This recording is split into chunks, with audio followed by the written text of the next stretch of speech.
yang ditemukan di Kamboja dan Vietnam, menjelaskan bahwa selama berabad-abad, daerah delta di sepanjang Sungai Mekong dan Kamboja Tengah berada dalam kekuasaan Kerajaan Jawa.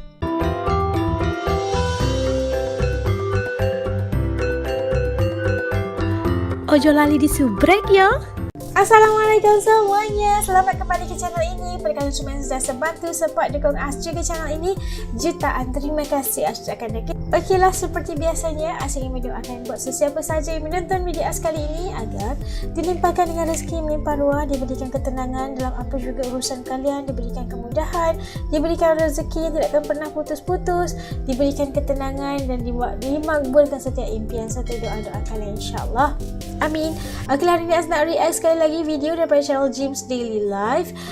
Kali ini kita ingin melihat Kamboja dipimpin orang Jawa sejak ribuan tahun yang dulu. Macam mana tu Okey, bagaimana ceritanya? Nak tahu bagaimana? Yuk ikut Asri react. Yuk. Okey, dah siap semuanya. Yuk kita mula. Bismillah.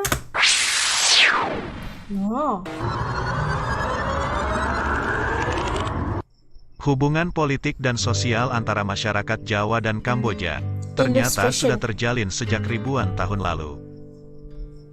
Dalam prasasti Sedok Kaktom dan prasasti Fat Samerong yang ditemukan di Kamboja dan Vietnam, menjelaskan bahwa selama berabad-abad, daerah delta di sepanjang Sungai Mekong dan Kamboja Tengah berada dalam kekuasaan Kerajaan Jawa. Kerajaan Jawa pertama yang menguasai daerah delta Sungai Mekong dan Kamboja Tengah adalah kerajaan-kerajaan pada masa dinasti Shailendra yang beragama Buddha. Kerajaan-kerajaan pada masa dinasti Shailendra berkuasa di dua tempat berbeda, yaitu Sriwijaya di Sumatera dan Mataram kuno di Jawa. Pengaruh kerajaan-kerajaan masa dinasti Shailendra, khususnya di Jawa dan Sumatera tersebut, meluas sampai ke wilayah Kamboja, Vietnam, Thailand, Malaysia, dan Laos. Daerah tersebut dikenal dengan nama wilayah Indochina.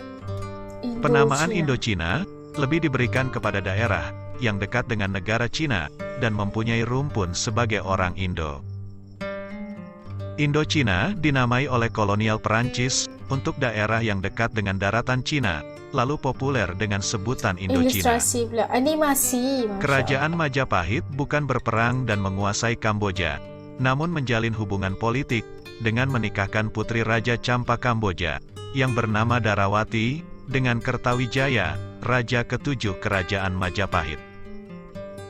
Sehingga wilayah Kerajaan Majapahit meluas sampai ke Indochina.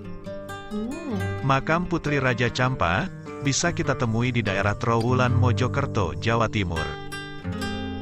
Kerajaan Majapahit dan Kerajaan Shailendra yang berada di Tanah Jawa mempunyai pengaruh besar sampai ke daerah Asia Tenggara.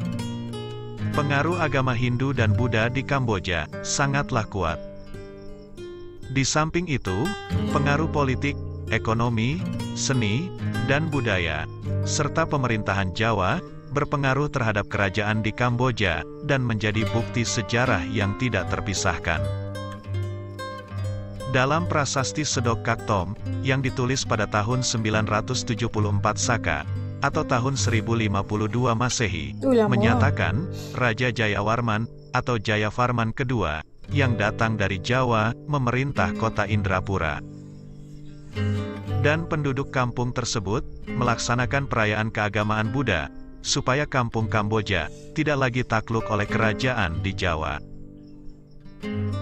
Prasasti ini ditemukan di daerah Kamboja Tengah, yang berupa batu tua yang diukir, dan diterjemahkan oleh ahli bahasa Sanskerta setempat, yaitu Koedes, pada tahun 1970, dan direvisi pada tahun 1996, sampai tahun 1997.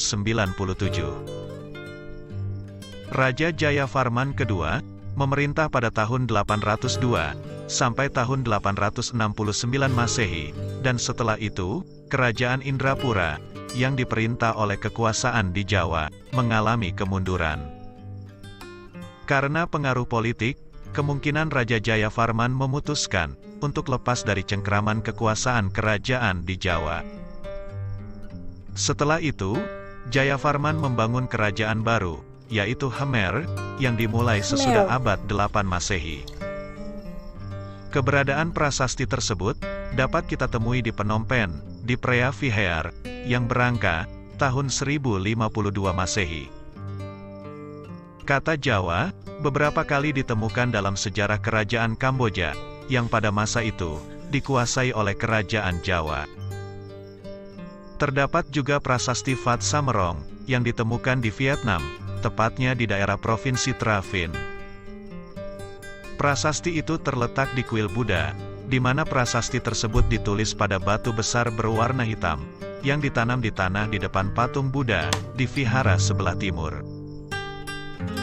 Prasasti tersebut diukir dalam 18 baris, dengan ukiran bahasa Sanskerta, yang menjelaskan bahwa Yang Mulia, yang telah pergi ke tempat Parameswara, pergi ke Ratval, untuk mempercayakan kepada Sri Prativinendra, yang mengadakan upacara keagamaan, agar Kamboja tidak dikuasai oleh Jawa.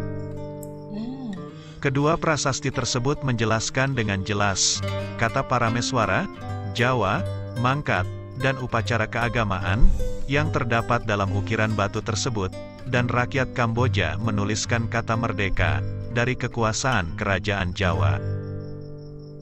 Prasasti ini ditulis oleh Raja Indrawarman sendiri, pada tahun 799 Masehi, dan berikut adalah isi dari prasasti tersebut. Peninggalan dari prasasti tersebut, membuat rakyat Kamboja tidak dapat melupakan sejarah masa lampau, di mana kabar tersebut juga diceritakan oleh saudagar Arab, ketika berdagang di Kamboja, pada tahun 851 Masehi.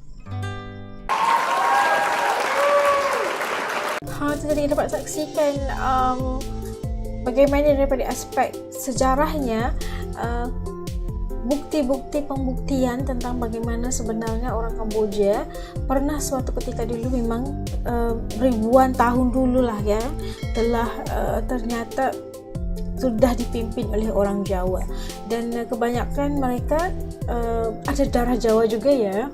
Dan melalui sejarah kita tahu bahwa hubungan politik, hubungan ekonomi, sosial masyarakat dan sebagainya Jawa dan Kamboja itu sebenarnya sudah terjalin sekian lama. Okey, ini dibuktikan dengan bukti sejarah ya, batu-batu yang dah ditulis, kalau kita panggil batu bersurat lah, batu-batu yang telah ditulis, catatan-catatan sejarah yang telah ditemukan di Kamboja, bagaimana membuktikan bagaimana hubungan antara negara, hubungan antara Jawa dan juga Kamboja itu sudah terjalin sekian lamanya ya. Dan kita dapat saksikan bagaimana perhubungan itu dijalinkan juga dengan perkahwinan putri dan sebagainya, yang membuatkan hubungan itu lebih erat lagi. Dan kekuasaan kerajaan Jawa itu sudah tidak dapat disangka lagi. Kalau dahulu ya, kita tahu kerajaan Jawa itu begitu kuat dan hebat sekali, sehingga kekuasaannya itu bisa menyebar ke seluruh dunia, kata orang. Dan kita tahu sehingga hari ini, kalau kita tahu orang Jawa itu sudah bertebar ke seluruh dunia disebabkan oleh pembuktian-pembuktian sejarah yang telah dikeluarkan oleh para sejarawan. Dan artifak-artifak ini juga sebenarnya adalah bukti-bukti sebagai kewujudan ataupun hubungan politik, hubungan antarabangsa yang wujud antara negara. Masya Allah, luar biasa sekali ya wong Jawa. Masya Allah.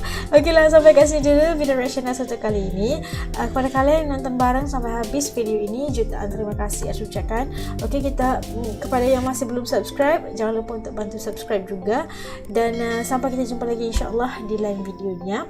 Semoga orang Jawa, semoga orang Indonesia dan seluruh dunianya hidup aman, tenang, damai selamanya insyaAllah. Sampai jumpa lagi di lain video. Assalamualaikum semua, jaga diri, dadah.